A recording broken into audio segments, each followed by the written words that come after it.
Olá, seja muito bem-vinda, seja muito bem-vindo ao programa Economia para você, aqui na Band News TV e na rádio Band News FM. Essa semana o IBGE divulgou mais uma vez um PIB acima do previsto e as previsões para o ano de 2024 já estão na casa dos 3%. Ao mesmo tempo, a inflação já está perto do limite da meta do governo. Qual é a capacidade de crescimento do Brasil com inflação baixa? Hoje eu tenho a honra de entrevistar Pedro Malan, ex-ministro da Fazenda, ex-presidente do Banco Central, um dos pais do Plano Real que completa esse ano, acabou de completar 30 anos. Muito obrigado pela entrevista, Malan. É um prazer estar aqui com você. Malan, falando do período hiperinflacionário, quando a inflação chegava a mais de 2.000%, que foi a inflação no último ano antes da implementação do Plano Real, pode parecer que 4,5% é um exagero falar em preocupação inflacionária. É um exagero? Não, de forma alguma. Realmente era uma insensatez de inflações daquele tipo que nós tivemos, né? O Brasil foi recordista mundial de inflação durante 3 décadas, início dos 60 ao início dos 90. O real derrotou a hiperinflação, espero que tenha sido de forma definitiva, foi um divisor de águas. A história da inflação no Brasil é uma história antes do real e pós-real, com inflação civilizada por padrões internacionais, embora ainda um pouco mais alta do que os países desenvolvidos do mundo, mas isso é natural. Então, a inflação atual, 4, e com o objetivo de convergir ao longo do tempo para algo próximo de 3, faz sentido. Mas o que eu queria chamar a atenção, Juliana, é que para nós lá envolvidos na questão do lançamento do real, o importante era derrotar a hiperinflação, era a tarefa mais premente, né? Foi 2.400% em 93. Mas nós tínhamos muito presente que o objetivo, uma vez derrotada a hiperinflação, tinha outros objetivos tão mais importantes a serem alcançados. Por exemplo, um crescimento sustentado e sustentável e percebido como tal ao longo do tempo. Esse continua sendo um grande objetivo e associado a ele com melhoria das condições sociais da esmagadora maioria da população brasileira. São objetivos para os quais a inflação baixa ajuda. Aliás, eu diria que é uma condição sine qua non para que esses outros objetivos possam ser alcançados. Pois é, e aí a partir dali a gente precisa dar os próximos passos. E qual que o senhor diria que nesse momento a gente tem falado muito sobre a questão fiscal atrapalhando a inflação, um impulso fiscal grande que, se por um lado ajuda no crescimento, por outro tem pressionado mais a inflação.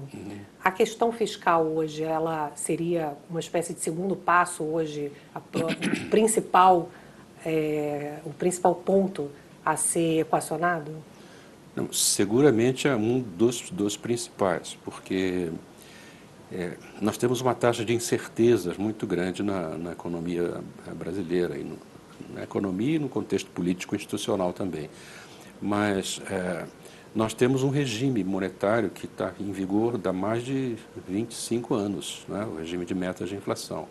Temos um regime cambial de taxa de câmbio flutuante que está há 25 anos e meio em funcionamento. E o regime fiscal, continuamos à procura de um regime fiscal que assegure uma percepção por parte dos agentes econômicos domésticos e do resto do mundo que nós temos uma trajetória, não precisa ser resolvido em um ano, mas nós temos uma trajetória de médio e longo prazo que é sustentável, que caminha na direção correta. Esse aqui é o grande desafio na área macroeconômica que nós temos. Temos inúmeros desafios na área social, mas na área macroeconômica, hoje, o desafio é o governo e sociedade brasileira se darem conta que nós temos que ter muito mais previsibilidade no que diz respeito à trajetória futura de dívidas e de déficits fiscais no Brasil. Isso inclui governo federal, estados e municípios. O senhor fala dessa inflação de 4,5%, que não é um exagero, a preocupação atual, mas tem uma discussão também se 3%, que é a meta de inflação do atual governo, é uma meta factível, já que a economia brasileira é muito indexada e fica difícil puxar essa inflação para um patamar tão baixo. Qual a avaliação do senhor? Não, eu acho que pessoas de muito boa fé podem ter visões diferentes a esse respeito. Quem decide essa meta não é o Banco Central, que se diz com frequência. Essa meta é decidida pelo governo. O governo tem maioria no Conselho Monetário Nacional, tem 2 ministros designados pelo governo e pode considerar, como presumo que tenha sido considerado, e chegar à conclusão que tem custos envolvidos em você, na situação atual, com tudo aquilo que eu falei antes, de incertezas na área fiscal e seu futuro, você resolver que vai aumentar a meta. Porque é muito mais difícil você baixar depois de 5 para 4 e de 4 para 3,5, assim, muito mais difícil depois que você deu um sinal que você está disposto a ter uma inflação mais alta. Não se esqueça que nós tivemos um período, em governo passado, Dilma, em que se considerava que o teto da meta, usando o intervalo aquele de 1,5%, se tivesse dentro até o limite máximo, estaria tudo bem. Não está, porque aquilo afeta o processo de formação de expectativas quanto ao custo futuro dos preços. Aquilo leva a demandas por aumentos salariais, a remarcações de preços, aí corre o risco de pessoas passarem a incorporar uma taxa de inflação não só um pouco mais alta, mas também crescente ao longo do tempo. Esse é um risco que tem que ser avaliado com muita cautela. Dito isso, é legítimo que pessoas tenham visões diferentes sobre o que seria a meta contínua a ser alcançada. Tem gente que legitimamente pode achar que 3,5 ou 4 seria melhor, isso, mas tem consequências. Essas decisões, no contexto atual, elas têm consequências. A inflação vai entranhando, né, pela economia, né? E a discussão que fica muito na superfície, sempre na nossa cobertura econômica, também no jornalismo econômico, é taxa Selic. Agora a discussão é se há necessidade ou não de subir a taxa Selic, se não é melhor esperar um pouco, já que os Estados Unidos podem começar a baixar juros, o dólar pode ceder, enfim. A gente está sempre discutindo se é 10,5, 10,75, 11, 10, ou seja, estruturalmente o juro no Brasil é muito alto. Como que baixa esse juro? No fundo é uma questão estrutural, é sempre muito alto, né?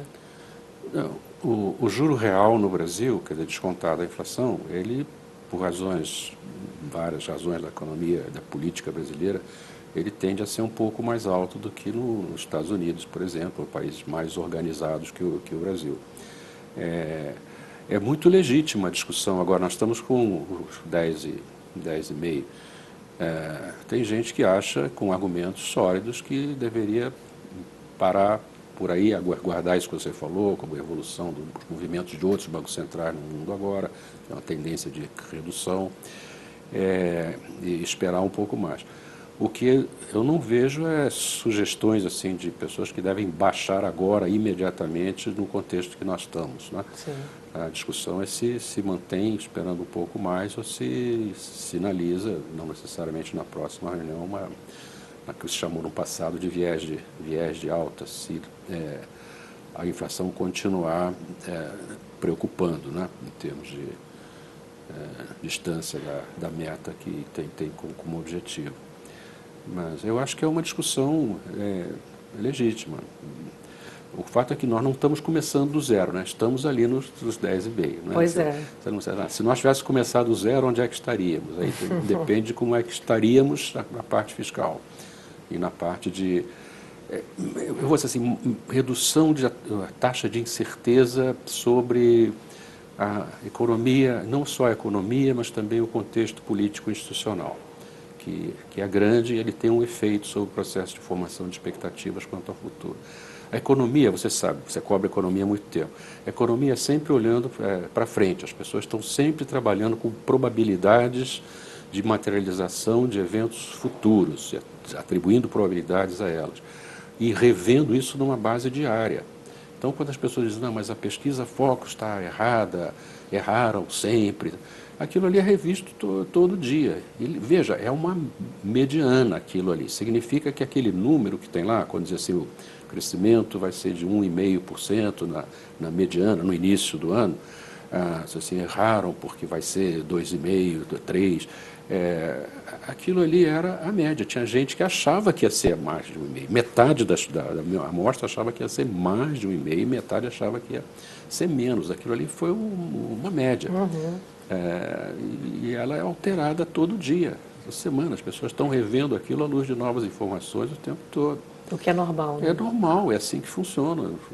Que os mercados financeiros têm uma velocidade de ajuste que é muito mais rápida, em alguns casos quase que instantânea, do que a velocidade de ajuste no mercado de bens, por exemplo, que por sua vez é mais rápido que o mercado de trabalho. Então, mercados têm diferentes velocidades de ajuste e a consequência nas informações que surgem o tempo todo, né? A visão, né, da população em geral é que os economistas estão errando muito já há muito tempo, porque as previsões elas estão ficando muito abaixo do que de fato acontece na economia.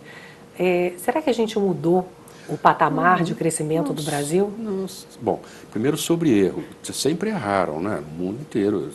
Não é uma ciência exata. É muito importante entender isso. É uma ciência, não sei se é uma disciplina, como eu costumo dizer, que está lidando com o imponderável e como está sempre olhando para frente, com as incertezas que são naturais, né? Os economistas fazem ou deviam fazer uma distinção entre risco e incerteza. Risco é uma coisa que pode ser, você pode tentar se proteger, rediar, fazer um plano seguro, mas a incerteza tem uma certa taxa de imprevisibilidade e que está mudando todo dia, por essa é a razão. Pós-pandemia, então, né, muita coisa saiu do lugar e não voltou, né? Demorou para voltar. Disrupção de cadeia de suprimento, por exemplo, foi uma coisa que afetou o mundo inteiro e durante um período de tempo. E está levando a relocação agora de localização de lugares onde se produz determinado tipo de produto. Então, o processo está em curso ainda. Então, é uma coisa muito como a vida, é muito dinâmica, muito viva a economia. Agora que você fala... Tem erro, tem erro.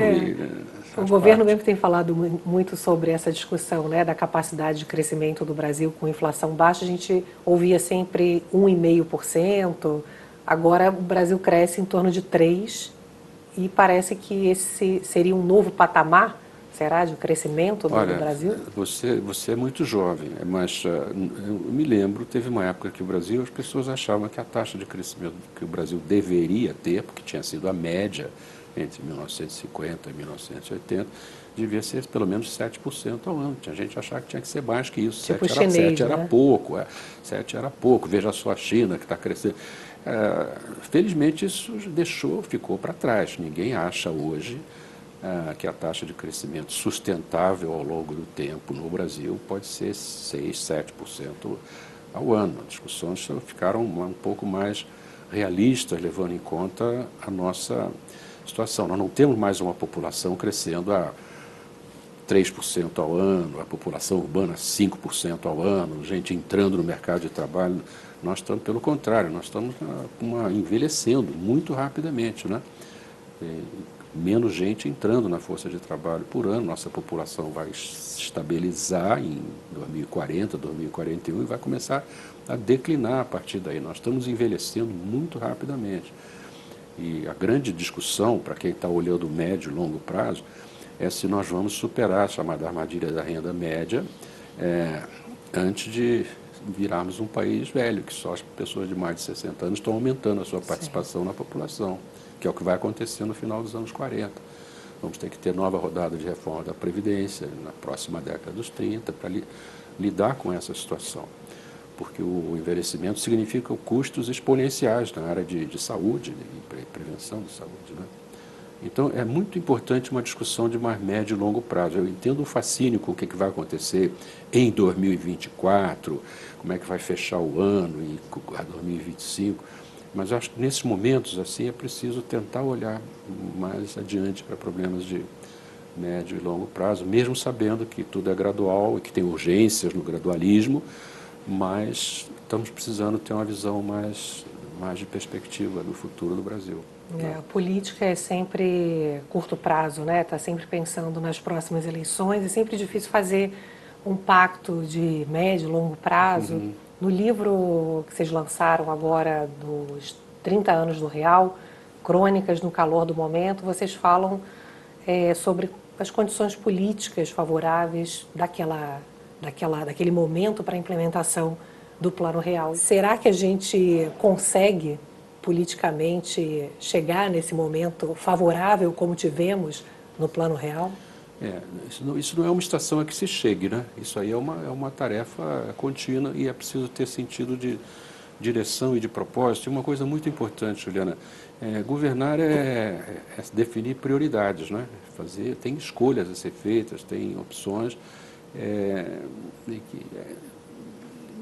Nessa época que você mencionou, lá de 1993, tinha uma tarefa que era urgente, que era tentar derrotar a hiperinflação, que estava em 2000 caminhando para 3.000, 4.000, 5.000. Era impensável o futuro naquela trajetória que nós estávamos. Você levantou a questão que é a questão fundamental. O maior desafio que nós temos é lidar com essas carências sociais que são incompatíveis com o grau de civilização que nós acreditamos que podemos alcançar, né? Mas isso aí tem uma longa história, não é, Juliano? O Brasil cresce pouco e tem esses problemas não resolvidos porque nós não tivemos no passado uma visão de médio e longo prazo, por exemplo, de problemas de educação. Não tivemos no passado uma visão de o fundamental elemento, o motor de crescimento de uma economia no médio e longo prazo é o progresso técnico, o progresso tecnológico e a inovação. Isso exige formação de gente. Volta ao problema da educação. Educação e aprendizado nas idades certas, tem que começar muito cedo, porque as questões fundamentais, as sinapses fundamentais do cérebro são formadas nos anos iniciais. Quando não se avança nos anos iniciais, as pessoas vão ficando para trás em relação a outras que nasceram em contextos mais favoráveis. Então, nós precisamos ter muito mais foco e política pública com sentido, direção e propósito e permanência ao longo de vários governos, não de um governo só que tente resolver as coisas assim, no curto espaço do seu mandato, mas políticas de longo prazo, como vários países do mundo fizeram isso no passado, vários países asiáticos fizeram isso, Japão primeiro, depois a Coreia, Hong Kong, Taiwan, Singapura, China, perceberam que o crescimento sustentável de longo prazo depende de investimento de educação de qualidade, como política pública e valor de família, ciência e tecnologia e formação de gente, que depende da educação de qualidade nos anos iniciais, e integração com a economia mundial, na dimensão comercial, investimento direto e tal. O Brasil fez muitas dessas coisas, mas nossa taxa de investimentos hoje, 16,8%, é uma das mais baixas do mundo, do país. É mais baixa que a média dos países da América Latina, que é 20 e pouco, 21, 20. A média, temos que são mais que isso. É mais baixa que a média dos países desenvolvidos. Quer dizer, parte dos problemas que nós temos é resultado de investimentos de qualidade que nós não fizemos no passado e que teremos que fazer no futuro. Mas para fazer investimento no futuro, você não pode fazer com que outros tipos de demandas, que além do investimento, tipo consumo do governo ou consumo pessoal, comprima o investimento. O que despesas obrigatórias, que é um problema sério que nós temos hoje, despesas obrigatórias comprimam uma margem muito escassa, menos de 9% hoje, para despesas discricionárias do governo, nos quais se inclui investimento, que vem sendo comprimido há anos. É onde se corta sempre. Por conta da expansão, né? Onde se corta sempre. Então, essa é a razão pela qual essa discussão, que é a discussão fundamental em qualquer orçamento, em qualquer país, é onde o país define as suas prioridades, né? É no orçamento, não é fora do orçamento que se decide isso. Tem uma dificuldade muito de se imaginar um ambiente para ter um pacto pelo futuro, né? Como o senhor está colocando, educação é algo que tinha que ser, independentemente de governo, um plano que a gente não abriria mão, né? Entrando do governo, saindo do governo. Agora, eu acho que existe, no caso da inflação, a população abraçou a ideia de ter uma inflação baixa, mas o fiscal, não sei se a gente consegue construir isso. Você tocou num ponto muito importante. A inflação baixa, a população percebeu muito claramente, pensa lá em 94, o último ano antes do lançamento do real, da transformação do RV em real, junho de 94, a inflação foi 47%, 48% no mês. Em julho, no primeiro mês do real, foi 6,8%, em agosto foi 2%. A população percebeu claramente que aquilo ali era a preservação do poder de compra do seu salário, da sua renda, muito claramente. É mais difícil uma percepção por parte da população desses problemas fiscais que nós temos. Parece meio distante do seu dia a dia, né? A inflação não. Tanto é que eu estou convencido, nós dissemos isso nesse livro em várias ocasiões, que a população brasileira hoje, a sociedade brasileira hoje, não aceitará de qualquer governante um dia que ele tenha uma atitude muito leniente ou complacente, que acha que a inflação não é um problema. A inflação vai ser meio que tiver que ser, porque temos outros objetivos mais importantes a alcançar.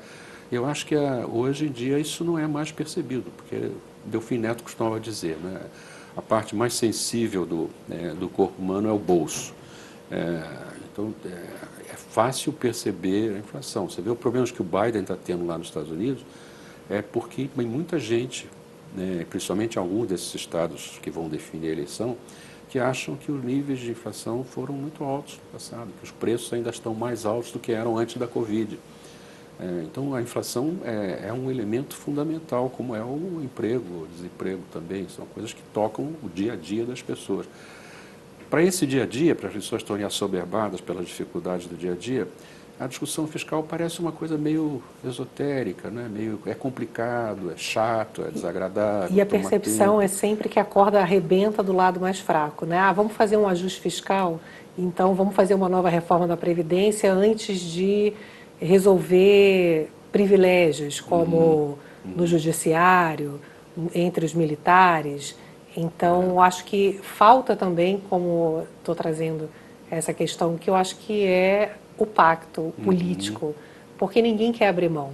Na discussão agora dos subsídios, são 600 bilhões em subsídios tributários. O presidente ficou assustado quando soube que eram mais de meio trilhão, mas eles estão aí há muito, muito tempo. Né?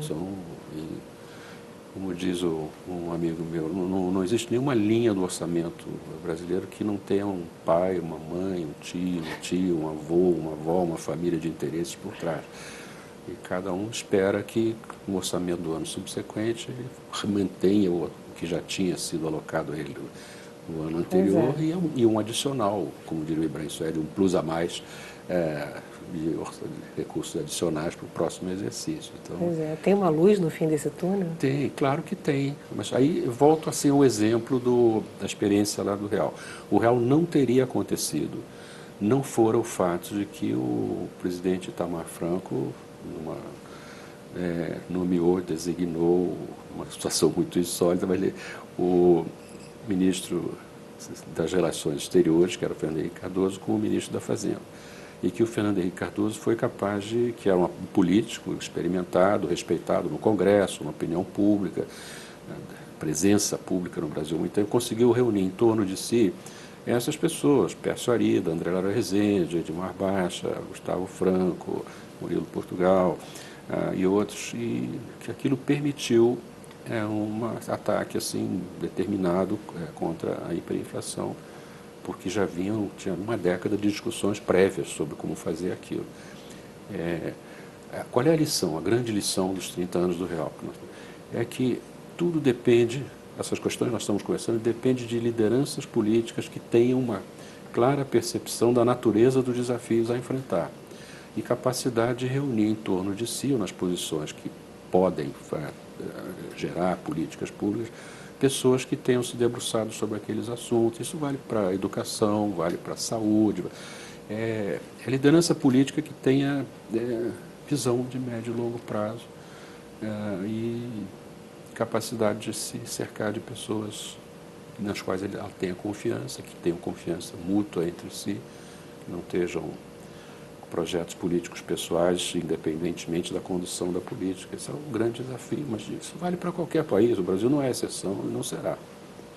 Acho que a gente talvez esteja muito preso também ainda na discussão esquerda-direita, ortodoxo, heterodoxo. A gente caminha para alguma convergência? Eu acho, bom, caminhamos, né? Eu acho que houve uma convergência grande em muita coisa. Nesse livro aí que nós lançamos, nós citamos assim, a transição Fernando Henrique 2 para Lula 1, foi uma transição altamente civilizada e com muita conversa. Tinha conversas nessa época sobre isso. Tanto é que entre 2003 e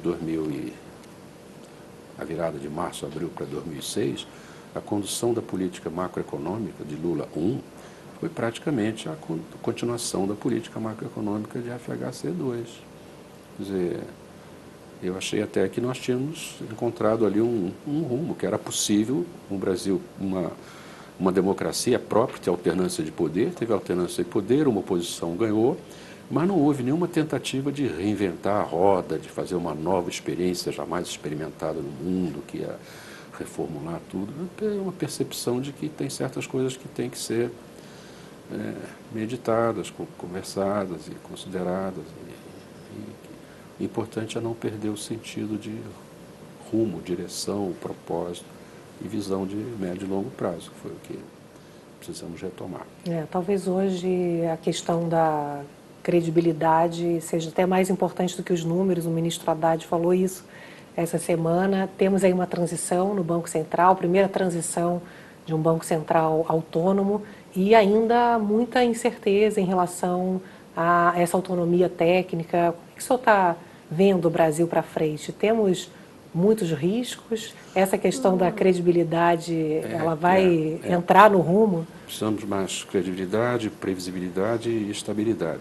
E essa palavra que você mencionou agora, para mim, é a palavra-chave. Nós precisamos reduzir as taxas de incerteza que hoje prevalecem aqui. Quando eu me falo taxa de incerteza, eu me refiro a não só a macroeconomia, mas refiro também às taxas de incerteza que existem no debate político no Brasil, que tem um efeito, reverberam sobre a percepção da economia. Então, eu acho que a função de um governo, de quem está no governo, é procurar, na melhor das maneiras que eles possam parecer possíveis, reduzir a taxa de incerteza no Brasil, que aumentou em geral, no sentido geral. E ela se expressa nessas variações, variabilidade de opiniões sobre o futuro, né? E um horizonte de tempo que, às vezes, é um horizonte muito restrito a um prazo mais curto, né? Hoje é dominado pelo... Bom, é verdade, tem coisas... A eleição agora para prefeitos, a presidência da Câmara, toda uma política... imediatamente, abril do ano que vem, começa já a campanha para as eleições presidenciais de 2026, mas acho que, estou repetindo, mas é preciso olhar adiante, né? O Brasil tem que ser visto com um horizonte de tempo, pensando nas próximas gerações, não só na próxima eleição. Agradeço demais, que conversa boa. Muito obrigada. Obrigado. Muito obrigada a você por estar sempre aqui comigo no Economia para Você. A gente se vê semana que vem. Tchau. Você ouve aqui na Band News FM, Economia para Você.